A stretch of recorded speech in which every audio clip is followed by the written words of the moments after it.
दोस्तों 5 अगस्त को बांग्लादेश की प्रधानमंत्री शेख हसीना को जान बचाकर भारत आना पड़ा। उनके बांग्लादेश छोड़ते ही गुस्साई भीड़ ने उनके घर पर धावा बोल दिया। छात्रों की शक्ल में कुछ भिखमंगे उनके घर से मछली और मुर्गियां तक चुरा ले गए। जिहादियों की इस भीड़ ने शेख हसीना के अंडरगारमेंट्स को भी हाथ में लेकर उसे भी हवा में लहराया। शेख हसीना के देश छोड़ते ही पूरे बांग्लादेश में हिंदुओं पर हमले की बाढ़ आ गई।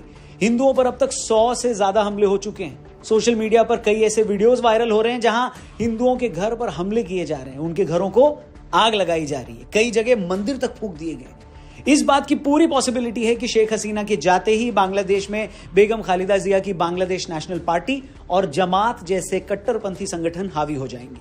ये वो संगठन है जो कट्टर इस्लाम को फॉलो करते हैं, जो पाकिस्तान के इशारे पर काम करते हैं, जो शेख हसीना को इसलिए पसंद नहीं करते थे क्योंकि वो भारत की सपोर्टर थी। कुल मिलाकर शेख हसीना के बांग्लादेश का पीएम न रहने के बाद भारत के लिए जो कुछ गलत हो सकता था वो हो रहा है। वहां की 1,30,00,000 हिंदू पॉपुलेशन खतरे में आ गई है। बांग्लादेश की कमान कट्टरपंथियों के हाथों में चली गई है। बांग्लादेश से लगने वाले भारत के 5 राज्यों की सिक्योरिटी भी खतरे में आ गई है। मगर बावजूद इसके भारत में बहुत सारे लोग शेख हसीना के बांग्लादेशी पीएम न रहने का ऐसे जश्न मना रहे हैं जैसे किसी बांग्लादेशी रिक्शे वाले की भारत में 5 करोड़ की लॉटरी लग गई हो। वाह।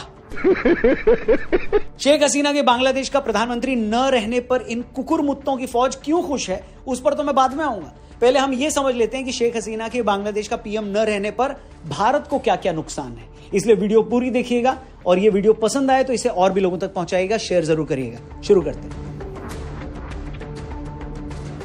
बांग्लादेश में कट्टरवादी ताकतों को हमेशा से इस बात की चिढ़ रही है कि शेख हसीना भारत के इतना क्लोज क्यों है। 2019 से लेकर अब तक शेख हसीना और भारतीय प्रधानमंत्री नरेंद्र मोदी 10 बार मिल चुके हैं। सिर्फ इस साल ही शेख हसीना 3 बार भारत आ चुकी हैं। जुलाई में ही $1 बिलियन के रिवर डेवलपमेंट प्रोजेक्ट के लिए शेख हसीना ने चीन की बजाय भारत को तरजीह दी। भारत और बांग्लादेश के बीच 5 राज्यों में 2200 किलोमीटर का बॉर्डर लगता है। ये वो बॉर्डर है जहां से घुसपैठिए और टेररिस्ट एलिमेंट्स लगातार भारत में घुसने की कोशिश करते रहते हैं। शेख हसीना के पीएम रहते इन एलिमेंट्स पर प्रेशर बना हुआ था। पाकिस्तान की आईएसआई और जमात जैसे कट्टरपंथी संगठन भारत की दोस्त शेख हसीना को कभी भी पसंद नहीं करते थे। सिक्योरिटी एजेंसीज को इनपुट मिली कि पाकिस्तान की आईएसआई और उनके स्लीपर सेल्स शेख हसीना को कमजोर करने के लिए लगातार ढाका में काम कर रहे थे। इस काम के लिए जमात को आईएसआई से मोटा पैसा भी मिला था। और आज जब शेख हसीना देश छोड़ चुकी हैं, तो जमात जैसे कट्टरपंथी इस्लामिक संगठन और बांग्लादेश नेशनल पार्टी जैसी एंटी हिंदू पार्टियां बांग्लादेश में मजबूत होंगी। रिवर प्रोजेक्ट भारत को देने के बाद से चीन भी शेख हसीना से खुश नहीं था। ये भी खबरें हैं कि अमेरिका भी लगातार बांग्लादेश से ये कह रहा था कि वो उसे अपनी समुद्री सीमा में आर्मी बेस बनाने के लिए जगह दे। और जब बांग्लादेश ने ऐसा करने से मना कर दिया तो अमेरिका भी काफी नाराज हो गया। उसी वक्त से अमेरिका की डीप स्टेट अपने काम में लग गई थी। इस साल जब शेख हसीना फिर से पीएम बनी तो अमेरिका ने बांग्लादेश में हुए इलेक्शन की फेयरनेस पर सवाल उठा दिया। मतलब चीन से लेकर अमेरिका और पाकिस्तान से लेकर खुद बांग्लादेश की कट्टरपंथी ताकतें शेख हसीना के खिलाफ थी।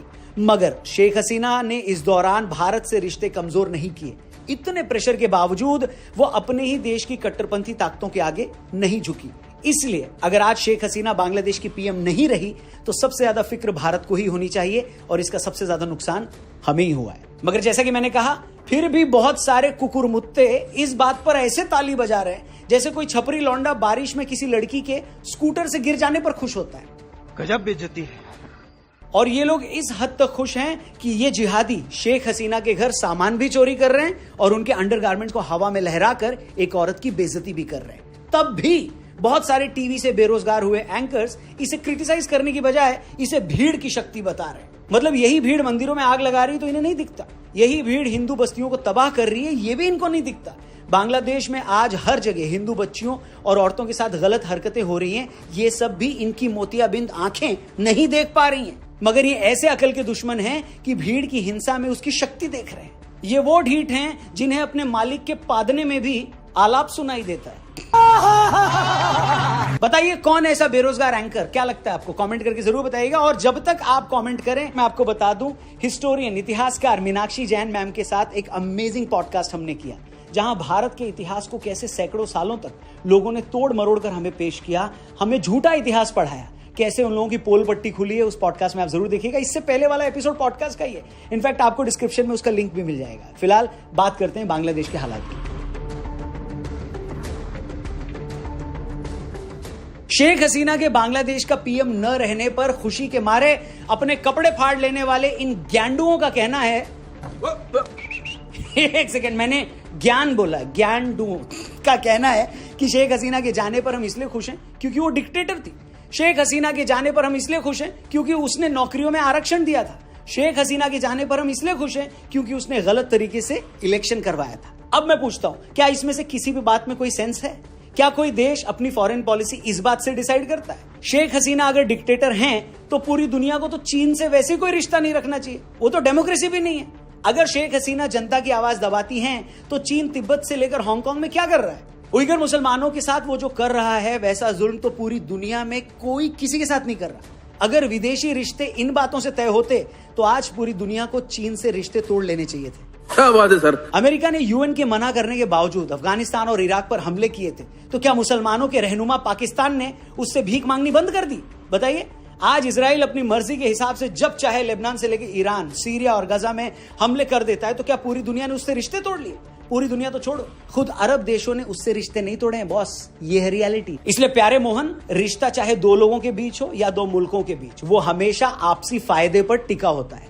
अगर शेख हसीना भारत के लिए सही हैं, भारत के हित को आगे रख रही हैं, अगर उनके पीएम रहने से भारत से लगे बांग्लादेश का बॉर्डर सेफ था, अगर उनके रहते बांग्लादेश के हिंदू सुरक्षित थे, तो भारत को बाकी बातों से क्या लेना देना।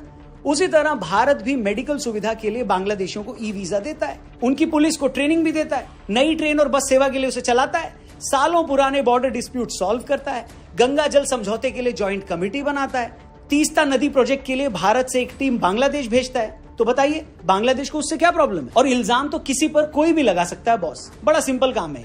आप कह रहे हो कि बांग्लादेश में इलेक्शन फेयर नहीं हुए इसलिए लोग गुस्से में थे। अरे भाई, शेख हसीना की आवामी लीग को 300 में से 240 सीटें मिली थी, तो आप ये कहना चाह रहे हैं कि उन्होंने 240 सीटों पर धांधली कर ली और इसलिए उनके खिलाफ जो हिंसा हुई वो जस्टिफाइड थी। अब ये सेम लॉजिक तो ये लोग भारत में भी दे देते हैं। भारत में भी इलेक्शन से पहले ईवीएम के नाम पर इतनी छाती कूटी गई कि उसकी आवाज से 6 महीने में 50 बार तो कुंभकर्ण की भी नींद टूट गई। मगर इलेक्शन के बाद जब इंडी गठबंधन को 225 सीटें आ गई तो ईवीएम छाती कूट गैंग शर्म के मारे गटर में छिप गया। बोलिए। अरे बाप रे, ये तो धोती खोल रहा है। और फ्री एंड फेयर इलेक्शन ही अगर किसी देश से रिश्ते रखने का पैमाना है तो पाकिस्तान से बड़ा चुनावी फ्रॉड पूरी दुनिया में कहां होगा, जहां सबसे ज्यादा सीटें जीतने वाली पीटीआई के लीडर इमरान खान आज भी जेल में है। हमने तो भारत में कभी नहीं सुना कि हमें पाकिस्तान से कभी बात नहीं करनी चाहिए क्योंकि वहां पर फेयर इलेक्शन नहीं होते। इनफैक्ट भारत ने तो तब भी पाकिस्तान से बात की थी जब वहां मुशर्रफ जैसा तानाशाह कुर्सी पर बैठा था, वो मुशर्रफ जिसके चलते भारत को करगिल जैसा युद्ध लड़ना पड़ा था।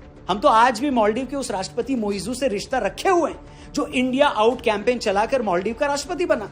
इसलिए इस बात में क्या लॉजिक है कि शेख हसीना डिक्टेटर थी, तानाशाह थी, वहां कैसे इलेक्शन हुए, कितनी धांधली हुई? हेलो, न इन बातों को हम भारत में बैठकर प्रूव कर सकते हैं और न ही खारिज। हमें तो बस ये देखना था कि वो भारत के लिए कैसी थी, हमारे लिए कैसी थी। रही बात रिजर्वेशन पर मचे ताजा घमासान की, तो उस बात में भी कोई लॉजिक नहीं है। अरे भाई, ये रिजर्वेशन तो 2018 में खत्म कर दिया गया था। वो तो हाल ही में वहां की हाईकोर्ट ने एक बात कही कि उस रिजर्वेशन को दोबारा लागू किया जाए। हाईकोर्ट ने यह बात कही और एक सेक्शन सड़कों पर आकर दंगे करने लगा। फिर जुलाई में सुप्रीम कोर्ट ने हाईकोर्ट के फैसले को पलटकर लगभग हर तरह का रिजर्वेशन खत्म कर दिया, जिसके बाद बांग्लादेश में 90% से ज्यादा सीटों पर कोई आरक्षण नहीं रह गया। सवाल यह है कि आरक्षण फिर से हाईकोर्ट ने लागू किया, उसे हटाया सुप्रीम कोर्ट ने, तो इसमें शेख हसीना कहां से आ गई? ये गड़बड़ है बाबा। हैरानी यह है कि जुलाई के आखिरी हफ्ते में सुप्रीम कोर्ट ने जब आरक्षण खत्म कर दिया था तो उसके बाद तो शेख हसीना के खिलाफ चल रहा आंदोलन भी बंद हो जाना चाहिए था, लेकिन अगस्त में वो फिर शुरू हो गया। इस पर स्टूडेंट्स की शक्ल में छिपे जिहादी नई डिमांड लेकर सड़क पर आ गए। ठीक वैसे ही जैसे किसान आंदोलन के टाइम कुछ लोग सड़कों पर आए तो फार्म बिल को लेकर थे, लेकिन इनमें से कुछ लोग उस आंदोलन में खालिस्तान के झंडे फहराने लगे। अब एंटी फार्म लॉ आंदोलन अचानक से कुछ लोगों के लिए प्रो खालिस्तान आंदोलन कैसे बन गया, ये सभी को पता है। बताइए। बात तो सही है। इसी तरह बांग्लादेश में रिजर्वेशन का विरोध कर रहे काफी छात्रों को, स्टूडेंट्स को न आरक्षण से मतलब था और न ही किसी और चीज से। वो पूरा हिंसक आंदोलन शेख हसीना को हटाने की साजिश थी। अब इस साजिश में बांग्लादेश के लोकल एलिमेंट्स के अलावा अमेरिका का डीप स्टेट भी शामिल हो सकता है, चीन भी, और पाकिस्तान का आईएसआई तो था ही। मगर ये मत कहिए कि ये स्टूडेंट्स का कोई स्पॉन्टेनियस मूवमेंट था। छात्रों की शक्ल में जो भी थे वो एक खास पार्टी और संगठन के ही लोग थे, ये क्लियर है। तो बॉस, भारत को शेख हसीना के जाने से क्या नुकसान हुआ, हमने आपको वो बताया। शेख हसीना को लेकर भारत के कुछ कुकुरमुत्तों की क्या शिकायत है, क्या कंप्लेंट है और उस शिकायत में कितना दम है, हमने आपको वो भी समझाया। अब आते हैं उस बात पर कि फिर से ये कुकुरमुत्ते शेख हसीना के जाने पर इतना खुश क्यों हैं। दरअसल इन कुकुरमुत्तों की खुशी बड़ी साफ है, वेरी क्लियर। जब भी दुनिया में किसी चुनी गई सरकार के खिलाफ कोई आंदोलन होता है, जहां जनता राष्ट्रपति या प्रधानमंत्री के घर घुसकर सामान फेंकती है, चुराती है, ऐसा करके वो हिंसक भीड़ उस देश के मुखिया को डराती है, तो भारत में बैठे कई लोग भी सपने देखने लगते हैं। उन्हें लगता है कि सेंटर में बैठी जिस सरकार को हम पसंद नहीं करते, जिस सरकार को अपने इतने प्रोपेगेंडा के बावजूद हम उखाड़ नहीं पा रहे, इस सरकार के साथ भी यही होना चाहिए। इसलिए ये लोग किसी भी डेमोक्रेटिक तरीके से चुनी सरकार के तख्ता पलट का जश्न मनाते हैं, उसे सेलिब्रेट करते हैं। ये लोग तब भी खुश थे जब श्रीलंका में ऐसा हुआ था, और ये लोग आज भी खुश हैं जब बांग्लादेश में ऐसा हो रहा है। इसीलिए अगर भीड़ शेख हसीना के घर में घुसकर उनका सामान भी चुराती है, तो भारत में बैठे कुछ पूर्व टीवी बेरोजगार पत्रकार उसे जस्टिफाई करते हैं। ऐसी हरकतों को जस्टिफाई करके वो एक तरह से भारत में बैठे कट्टरपंथी एलिमेंट्स को ये मैसेज देते हैं कि तुम भी ऐसा कर सकते हो, ये पूरी तरह से जायज है, आज तुम भी दबाए जा रहे हो। यानी ये लोग उस भीड़ तक एक मैसेज पहुंचाते हैं कि देखो प्यारो, पूरी दुनिया में सताए हुए लोग सरकारों को उखाड़ कर फेंक रहे हैं और तुम अभी तक टीवी पर नचबलिए देख रहे हो। जाओ जाओ, अपने जैसे 50-100 और सिरफिरों को इकट्ठा करो और बोल दो सरकार पर हमला। कुछ भी। सरकार को उखाड़ फेंकने की इस हवाई हसरत में ये लोग इस हद तक अंधे हो चुके हैं कि शेख हसीना के बांग्लादेशी पीएम न रहने पर भारत के साथ सिर्फ और सिर्फ बुरा होगा, ये इनको समझ नहीं आ रहा। वहां के लाखों हिंदू खतरे में आ जाएंगे, पाकिस्तानी एलिमेंट्स वहां अपनी जड़ें जमा लेगा, बांग्लादेश से लगे भारत के बॉर्डर से घुसपैठ बढ़ सकती है, चीन भी बांग्लादेश को अपने पाले में ले लेगा। इन कुकुरमुत्तों को इनमें से कुछ दिखाई नहीं देता। नफरत एक ऐसा नशा है दोस्तों, जिसके आगे महंगी से महंगी शराब भी फीकी लगती है, और ये लोग पिछले कई सालों से वही नशा कर रहे हैं। जैसे एक नशेड़ी हर सुबह उठकर जब तक पाउडर न खींच ले तब तक उसे होश नहीं आता, उसी तरह नफरत के इन सौदागरों को तब तक सांस नहीं आती जब तक ये रोजाना जहर न उगल लें। बाकी आपको क्या लगता है, हम भारतीयों को शेख हसीना के जाने का जश्न मनाना चाहिए? क्या उनका जाना हमारे लिए अच्छा है? और अगर अच्छा नहीं है तो जो लोग भारत में उनके जाने पर पेड़ की डालियों पर लटक कर बंदरों के साथ कैबरे डांस कर रहे हैं, वो इतना खुश क्यों है? आपकी इस पर जो भी राय है, जो भी ओपिनियन हो, कमेंट करके जरूर बताइएगा। और ये इंपॉर्टेंट वीडियो सब तक पहुंचनी चाहिए, इसलिए इसे भी जरूर शेयर करिएगा अपने हर एक दोस्त तक। मैंने तो पहले ही कहा था, मुझे तो यही नहीं समझ आया था कि भैया कोटा जब हट गया था, निकाल दिया था, उसके बाद सुप्रीम कोर्ट को खास उसको कहा कि भाई नहीं तुम उसको वापस लाओ, वो मुझे समझ में नहीं आया था।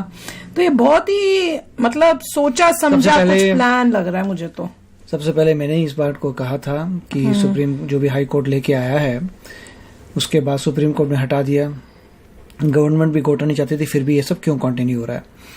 उसके बाद ये था इसलिए कंटिन्यू हो रहा है क्योंकि लोग कह रहे थे कि वो आयरन फिस्ट है वो मिलिट्री का यूज करती है क्रश करने के लिए चीजों को, थोड़ा सा भी ऑपोजिशन आता है मिलिट्री से क्रश करती है। अगर लोग पीसफुली प्रोटेस्ट करे थे तो इतनी तेजी से क्यों किया, इतने लोग क्यों मारे, इतने लोग मर गए थे। हो सकता है उसको खबर हो कि वो जमात क्या नाम है उसका क्या ऑर्गेनाइजेशन का क्या नाम है, जमात इस्लामिया। आज से कुछ अरसा पहले जो है ना, मुझे डीप स्टेट का जो है ना वो इतना ज्यादा मतलब नहीं था मालूम कि भाई डीप स्टेट जो है ना वो किस तरह जो है वर्क करती है। लेकिन रिसेंट टाइम्स में ना, जैसे श्रीलंका में जो है होते हुए देखा, फिर उसके बाद जो है अब अगर बांग्लादेश की बात की जाए तो यहाँ पर जिस तरह के हालात और जिस तरह का क्योस एक पैदा किया गया, उसे देखकर आपको जो है ना एक चीज तो मालूम होती है, जब डीप स्टेट्स जो होती हैं वो अपने एक वर्क करने पर आती हैं तो वो हालात इस तरह के पैदा जो है वो कर देती हैं कि पूरे मुल्क में आपको जो है ना इंतशार, एक अफरा तफरी जो है वो नजर आती है। अभी रिसेंटली वैसे मैं सुबह एक क्लिप भी देख रहा था जिसमें जो है वो एक टेम्पल को जो है वो आग लगाई हुई थी और उसके साथ जो है जो हिंदू माइनॉरिटी है बांग्लादेश में, उनके घरों पर जो है हमला किया जा रहा था।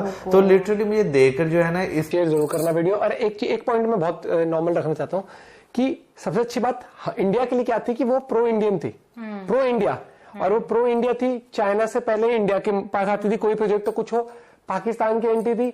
दूसरी बात आती है यहाँ पर कि वो इंडिया वो जो बांग्लादेश बॉर्डर है वहां पर कोशिश करती थी कि चीजें ठीक रहे। लेकिन अब गड़बड़ ये है कि जो बाकी पार्टीज हैं या जो सुनने में आया कि वो पाकिस्तानी माइंडसेट रखती हैं उस तरीके का। और अभी आप देख रहे हो कि क्या हाल मचा दिया भाई, ये डेमोक्रेसी तो है ही नहीं बांग्लादेश भी, पाकिस्तान की तरह मैं कह दूंगा, जो अब हाल मच गया है। अब तक चलो डेमोक्रेसी थी, डेमोक्रेसी से वो सीट जीत के आ रही थी, सबसे ज्यादा लेकिन अब वहां पर कि मतलब वहां की आर्मी, ठीक है, अगर वहां की आर्मी वहां की इनके अगेंस्ट थी, मान लेते हैं, ठीक है, तो वो इतनी अगेंस्ट थी कि मतलब वो चली गई देश छोड़ के, कि उसके घर में पब्लिक गुजार दी, वहां की पार्लियामेंट में लोग तो बिल्कुल जो बात आरजे रौनक भाई कर रहे हैं, बिल्कुल मैं भी वही बात समझ रहा हूँ कि वाकई हित्ता जो है ना इस वक्त जो है ये काफी विवाद में था, और काफी जो है ना मैं तो काफी कुछ अलग तरह से देख रहा हूँ, क्योंकि मैंने अमेरिका को जो यहाँ एक छोटा मुल्क और बनाने की उनकी जो प्लानिंग थी वो भी 1-2-3 महीने पहले की बात है, तो वो भी है। अगर बात की जाए चीन की, तो चीन भी नजरें गाड़े हुए बहुत अरसे से बैठा हुआ है कि यहाँ मुझे कुछ ना कुछ मतलब ऐसा बनाने के लिए कुछ प्रोजेक्ट दिया जाए, जो यहाँ फौज उतारने के लिए एक जगह, या फिर अपना कोई मतलब यहाँ सिस्टम लगाने के लिए वो भी देख रहा है। तो पाकिस्तान का भी मुमकिन है यार, मैं इस पे इतना ज्यादा मुझे नॉलेज नहीं बनता है, क्योंकि चीन के पास तो ये गई है ना, वहां पे हेलीकॉप्टर जो है वो लैंड किया है, लेकिन चीन जो है ना उसने कोई वेलकम शेलकम नहीं किया, बल्कि हाथ पीछे खींच लिए। 4-5 बिलियन डॉलर की बात हुई थी। तो वीडियो है, इसमें कोई जो लोग जश्न मना रहे हैं, सबसे पहले तो कुछ लोग नहीं हैं, बहुत लोग हैं जो भारत में जश्न मना रहे हैं। कम से कम मैं पहले ही कहता हूँ 50 करोड़ की पॉपुलेशन ऐसी है जो एंटी इंडियन है, तो 50 करोड़ की पॉपुलेशन ने भी जश्न मना रही होती है, तो हैं ऐसे काफ़ी लोग। तो ये वही लोग हैं जो दूसरे देशों से आइडिया लेते हैं। पहले अमेरिका में वहाँ की संसद पर जो है कि प्रोटेस्टर्स चढ़ गए थे, उसके बाद सेम खालिस्तानी मूवमेंट इन्होंने लाल किले पर किया। तो ये बस तरीके खोजते हैं कि इस तरीके से आतंक मचाया जाए, तो और इनको जो है कि तरीके मिल ही जाते हैं, क्योंकि इनके जो इस्लामिक बिरादर हैं वो तो बस इस्लाम के नाम पर जो है आतंकी फैला रहे हैं पूरे दुनिया में। और क्या कर रहे हैं, पाकिस्तान इस्लामी कंट्री है, आतंक है, बांग्लादेश मुस्लिम मेजॉरिटी कंट्री है, आतंक है वहाँ पे भी।